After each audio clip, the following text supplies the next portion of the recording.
Yo, what's going on, everybody? It's your boy Pata, man. I am back with another video. Today's video, I'm gonna kind of talk about my thoughts on X Factors and if I believe that they ruined the game of NHL 22. Drop a like first off, man. Subscribe to the channel. I mean, you guys have been killing the support, and I really do appreciate all the support you guys have been giving me. Like, I'm not gonna lie, it just makes me pumped up just to make more content. I am gonna upload a lot more gameplay videos now, just because I feel like the content has been a little bit stale. Now we're going into December, or going into the new year. I want to pick up on just making more gameplay videos, but the video title is "Have X Factor players, not just X Factor players, have power up players ruined HUT." Now, I don't mean ruined HUT, I mean like, oh my god, they've destroyed the game. No, no, no. I'm more talking about, have they kind of ruined the team building aspect of Hockey Ultimate Team. Now, the reason why I'm gonna make this video is I've been talking to my friend, my buddy, and he told me, hey, look, man, have you just recently thought that, you know, these power-up cards get boring? And I said, yes, they do. And we're talking about just the struggle of having so many power-up cards in the game. Like, we've seen it with the Under-22 event. We had that for, what, 14 days. And now we have another 14 days of the 16-bit hero event. And their power-up players, that is what? Combine the days together. That's like 4 weeks of, like, my math might be completely wrong, but I'm pretty sure each event's 2 weeks, right? So 2 weeks for each event. 4 weeks, basically, for just having power-up players as master set players. And the first time it happened, it was very cool, right? Like, oh, this is amazing, until you realize the struggles of actually getting this player. Now, the thing is, it is so easy to get these master set players. You literally just gotta train like 6-7 collectibles. It's so easy. However, maxing out these power-up players to their maximum cap is a pain in the ass. I'll tell you that right now. It is straight a pain in the ass. Like, you gotta trade in so many gold players for collectibles, and then you gotta trade in collectibles, upgrade them 14. It's just and then alongside X Factor players, getting power-up collectibles is just such a hassle for your brain, and it just gets, I don't know if it gets boring. It kind of ruins team building in a way, because it's like, I want the feeling of pulling a 93 MSP, a 92 MSP. Instead, it's like I'm pulling an 86. It's just, I feel like it's more pain in the ass making the MSPs, or not making the MSPs, upgrading the MSPs than making them. Versus with the previous events, it was like you make the MSP, you get your overall, boom, you're done. Like with the Evo event, I really thought the Evo event, yes, it was expensive.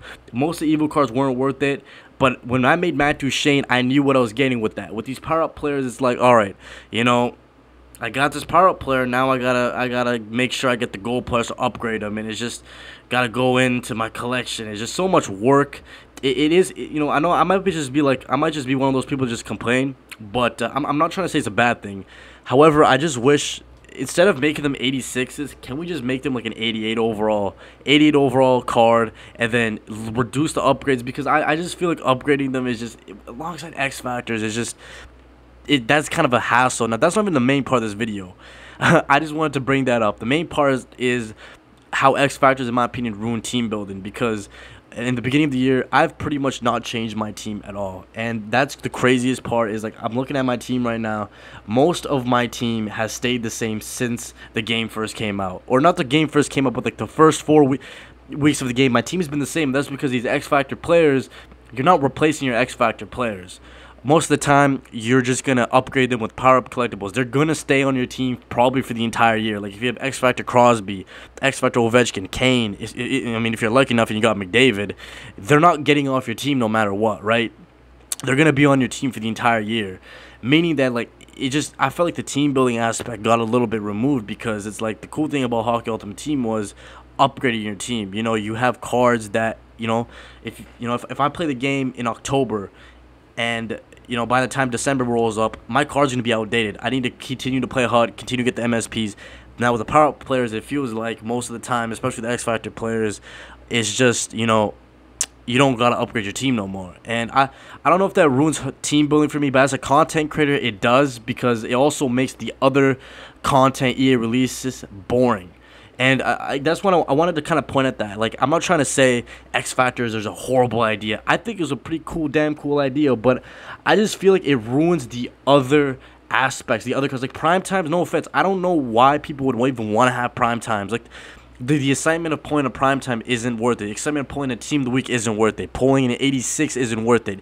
Most of these special cards are not worth it to pull if they're unless they're a 90 overall, and EA has barely released any 90 to 93 over 92 overall, pardon me, cards, special cards besides MSPs. So it's like it makes other content in the game pointless, because it's like, that's not going on your team. Oh, sweet, I just pulled an 87 or an 88 primetime. Let me guess. Oh, it's not going on my team because I have this X factor. It's like most of the and that's why the market for these cards, like I've checked the market for 87s, it's gone so down because people know that. It's just, and X Factors have definitely gone down in price, though. And the reason why X Factors have gone down in price, it's the X Factors that haven't got upgrades that have gone down in price.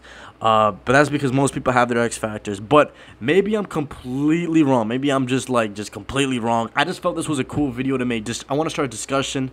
I'm kind of in the middle, though. I don't necessarily think it ruined HUT. My friend does. He thinks it did because he feels like team building has got completely removed. I'm looking at it as a content creator, though, because my videos, like, especially I'm looking at my videos, my daily content videos this year, I haven't really done them that much. That's because they haven't done well compared to previous years. NHL 21, they did really well. Like, every time I used to upload daily contents, daily prime times, daily team of the weeks, because we used to get amazing primetime players. Like, I thought we had amazing primetime players, and it was exciting to get these primetime players because it was like, okay, these cards, because I remember last year most of the primetime cards were the first cards to get multiple synergies on them, so it was very exciting to get these primetime cards, and a lot of them held value for like I would say a couple weeks.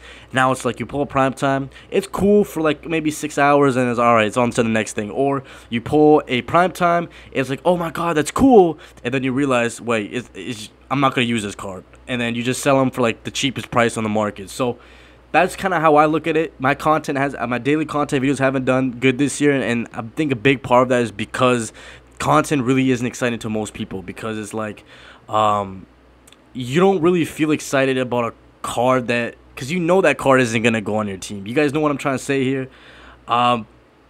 Overall, I feel like I'm kind of in the middle of this, discussion. I just want to make a video on it, spark a discussion in the comments, see what other people believe.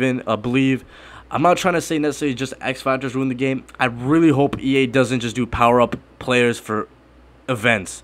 That will be so horrible, bro, because it's like they're reusing the same ideas, and it's just also like it's such a hassle to just have power-up players as event cards. It's just so annoying.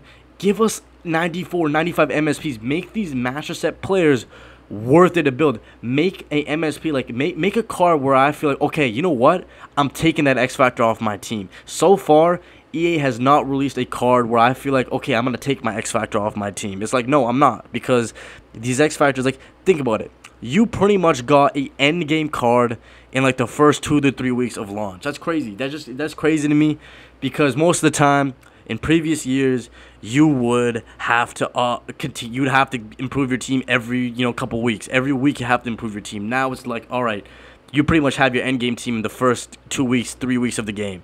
If you spend money, you got your end game team in literally the first 2 days of the game. So I feel like the team building aspect is definitely a little bit kind of ruined.